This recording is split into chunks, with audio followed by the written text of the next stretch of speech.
नमस्कार, मैं हूं एलेना चेस और इस वक्त मिडिल ईस्ट से आ रही है आज की सबसे बड़ी और सबसे वायरल खबर। क्या ईरान युद्ध विराम के करीब है या दुनिया एक और बड़े हमले के मुहाने पर खड़ी है? व्हाइट हाउस की तरफ से साफ संदेश आया है।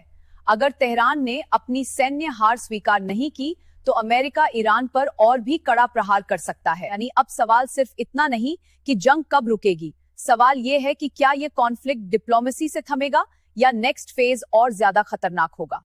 रॉयटर्स की रिपोर्ट के मुताबिक ईरान अभी यूएस प्रपोजल की समीक्षा कर रहा है। शुरुआती प्रतिक्रिया सख्त रही, लेकिन तेहरान ने अब तक इसे पूरी तरह ठुकराया भी नहीं है। यही वजह है कि इस समय पूरी दुनिया की नजर एक ही चीज पर टिकी है।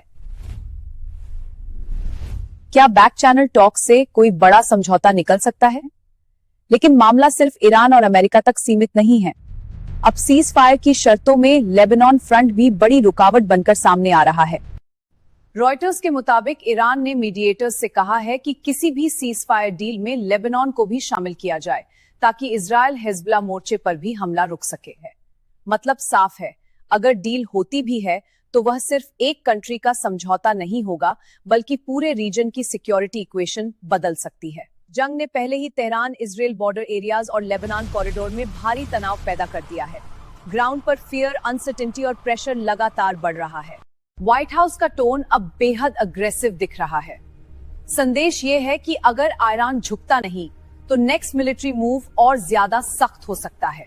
यानी आने वाले कुछ घंटे और कुछ दिन तय कर सकते हैं कि दुनिया को सीज फायर हेडलाइन मिलेगी या एक और एस्केलेशन अलर्ट।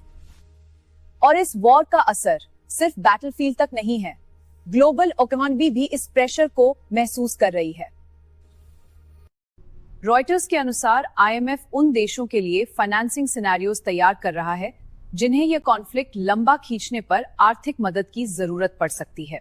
यानी यह सिर्फ मिसाइल्स और मिलिट्री का मामला नहीं रहा, अब एनर्जी, ट्रेड, इन्फ्लेशन और फाइनेंशियल स्टेबिलिटी भी इस स्टोरी का हिस्सा बन चुके हैं। एक तरफ डील की उम्मीद दिखाई जा रही है, दूसरी तरफ धमकियां भी लगातार तेज हो रही हैं। यही इस क्राइसिस को और अनप्रिडिक्टेबल बना रहा है। दुनिया के सामने अब सिर्फ दो रास्ते दिख रहे हैं, निगोशिएशन या नेक्स्ट कन्फ्रंटेशन, और फिलहाल दोनों रास्ते एक साथ खुले हुए हैं।